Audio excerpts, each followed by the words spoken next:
they underrated their engines on purpose. They would measure horsepower at a low RPM where the engine was barely breathing, effectively hiding the true power from everyone but the people behind the wheel. It was a wink and a nod to the street racers. If the brochure said 335, you could afford the insurance. If the car did 12 seconds in the quarter mile, that was your little secret. This $1,000 insurance lie allowed a generation of rebels to own a rocket ship for the price of a family sedan. This was the environment that birthed the four greatest weapons of the era. The silent assassin of this era was the Ford 428 Super Cobra Jet. This wasn't just another engine. It was a heavy-duty masterpiece featuring forged internals and an external oil cooler that looked like it belonged on a fighter jet. It was built to survive 1,000 street races and still drive to work on Monday morning. The Super Cobra Jet was the ultimate insurance cheat. By using a conservative rating, Ford allowed the Mustang and the Torino to fly under the radar. But under that hood sat a 735 CFM Holley carburetor that drank fuel like a sinking ship, designed specifically for the stoplight Grand Prix.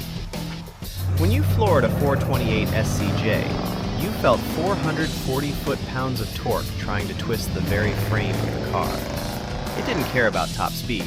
It cared about the first 60 feet of pavement. Today, this engine is considered a financial miracle, worth more than most luxury homes, because it represents the peak of Ford's total performance era. While Ford was being tactical, Mopar was being unapologetic. Enter the 440 six-pack. While the world was obsessed with the high-strung 426 Hemi, the smart money was buying the 440. The Hemi was a racehorse that hated cold mornings, but the 440 six-pack was a sledgehammer. It was the street brawler's secret weapon. It used three two-barrel carburetors that snapped open in sync to create a sound that felt like a physical punch to the chest. It was the poor man's Hemi, cheaper to buy and easier to maintain, but on the street, it would eat a Hemi for breakfast. The deception here wasn't about the name, but the delivery. The six-pack delivered its torque instantly, low in the power band, making it the most feared car at any red light in Detroit. This was raw, unapologetic brute force that made no excuses for its temper or its thirst. Then there is the Boss 429, the most mysterious artifact in our vault. This was the ultimate homologation lie. Ford needed this engine for NASCAR, but to use it on the track, they had to sell 500 of them to the public in a production car. This engine was so massive that Ford had to literally cut the Mustang apart just to squeeze it in, moving shock towers and outsourcing the assembly to Carcraft. It featured crescent combustion chambers, Ford's answer to the Hemi. The lie was in its purpose. It was sold as a street engine, but it was a track assassin in disguise. On the street, it was often slower than the 428 because it was designed to breathe at 7,000 RPM on a banked oval, not at a red light in a small town. It remains a legendary piece of engineering that was almost too good for its own time. A homologation special that exists only because Ford wanted to dominate the high banks of Daytona. We cannot forget the underdog, the 383 Magnum. It didn't have the glamour of the 440 or the prestige of the Boss, but it was the backbone of Mopar's muscle. It was the engine that powered the working-class hero. It was high-revving, incredibly reliable, and surprisingly fast for its size. The 383 Magnum was the sleeper of the era. It allowed enthusiasts to own a genuine muscle car without drawing the attention of the authorities or the insurance adjusters. It was the quiet professional of the group, proving that you didn't need the biggest block on the block to leave your mark on the pavement. Mechanical warfare in 1969 was a sensory experience.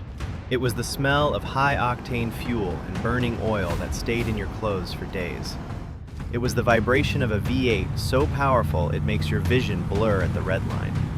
In these machines, your shoes would melt on the floorboards from the heat of the headers. There was no traction control, no ABS, and no computer to save you from your own mistakes.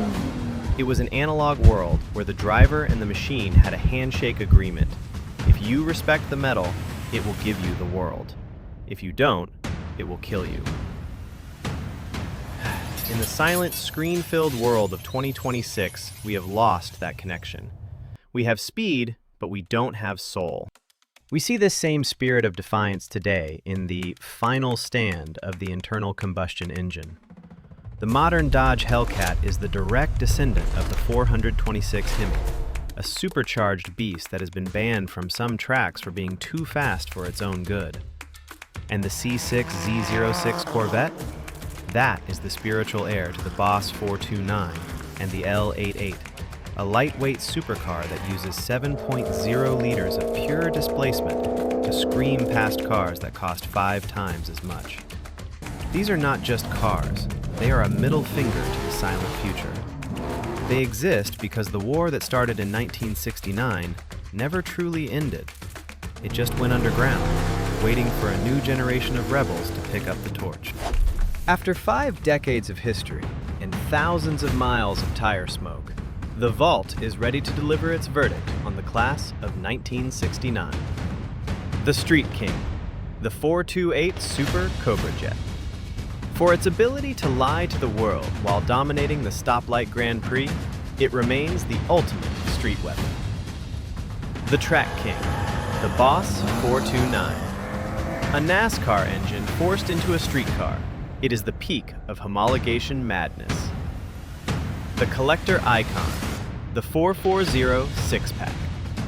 For its raw sound and triple carburetor violence, it is the soul of Mopar. The Everyday Hero, the 383 Magnum. The reliable workhorse that brought muscle to the masses without the big block tax. Today, these engines are more than just iron and steel. They are religious artifacts. They represent the last time we were truly free to build monsters and the last time a lie could create a legend. Detroit will never tell lies like these again, and we will never see metal this raw again. If you breathe gasoline and live for the roar, you are home. This is USA Car Vault. Hit that subscribe button, turn the notification bell on, and help us keep this history alive. This is raw metal. This is raw guts. This is USA Car Vault. Keep the hammer down.